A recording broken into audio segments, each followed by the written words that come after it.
Global Pinoy Series, guys. We're at the Philippine Cultural Center. We just had a candidates forum, mayoral and Virginia Beach City Council, actually, and honored to have on our podcast today, Rouse in the house. Rouse is in the house. Rouse is in the house. And how'd you feel about your performance tonight?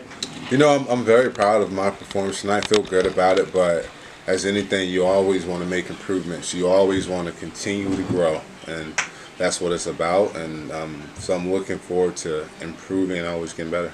Tough candidates out there. That feels pretty. You got 2 seats, right? You want to tell the audience what level we're running at again? It's at large. Well, yeah, we're running the at-large Okay. race. There are 2 seats that are available, and in the at-large race, the entire city votes for. And also in Virginia Beach, the entire city votes for all the candidates anyway. We don't have a ward system here, and I feel as though really our campaign is running a strong campaign. We're doing a great job of getting our message out there and making sure we talk to each and every group that is out there and really promote and celebrate our diverse. What's the most interesting community. thing? I'm sorry, Aaron. Yeah. What's the most interesting thing you've seen out there on the campaign trail? What have you learned that you're like, wow, I didn't really think about that, and having seen that. Well, I think the most interesting thing I've learned is that how I've listened to incumbents, and I listen to other council members do their spiel, and listen to how their promises and things that they make. And for me, coming from one of the most impoverished communities in Virginia Beach, I've never seen any of them. And so I'm like, where was this when I was no doubt. a young kid here? So I'm interested to see how authentic they are. But once again, my focus is running our race and making sure that we be a voice for all people here in Virginia Beach. Yeah.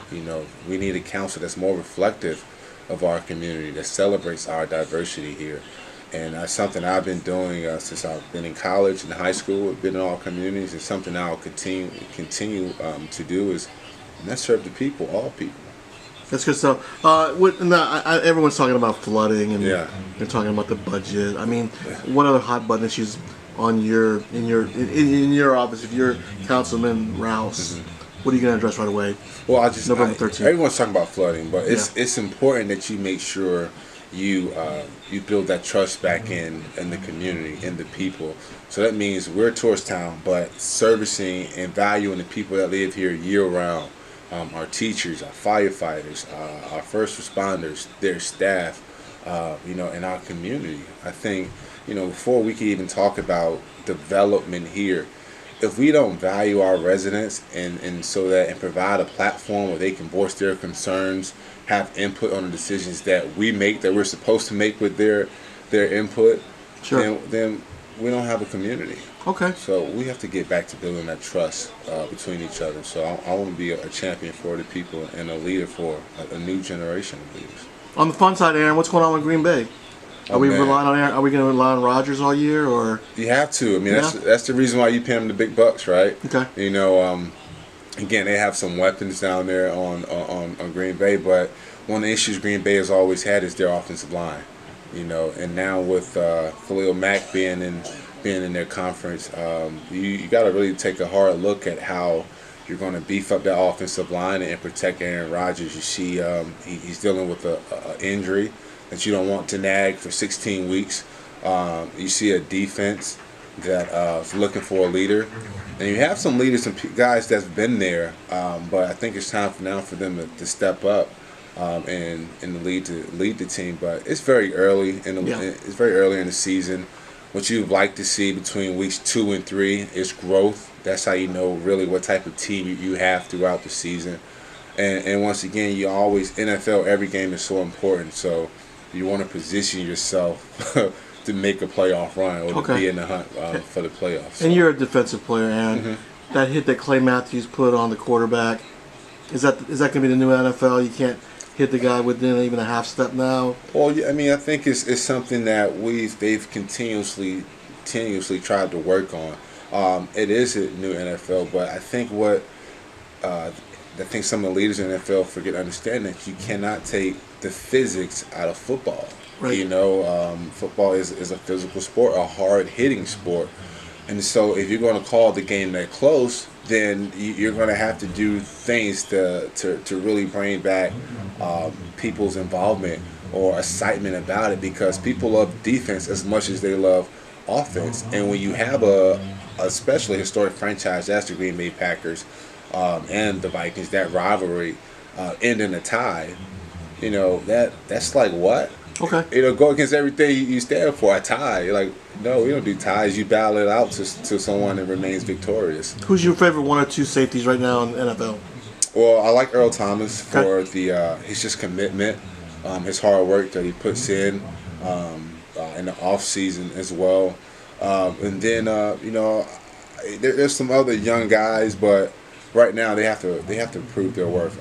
I would be remiss if I didn't mention Malcolm Jenkins. Gotcha.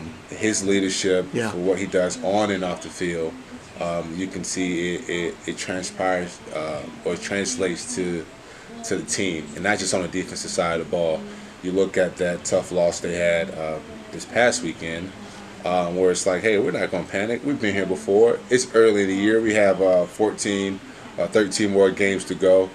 So that's the type of leader you want. One that's not going to panic, the one that understands where they need to make corrections at and how to improve and get everyone playing at a high level.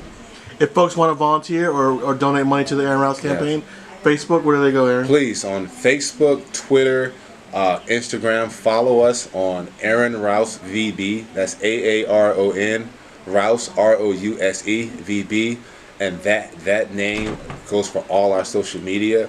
And as well, you can find ways to donate and support our campaign, and like our page on Facebook.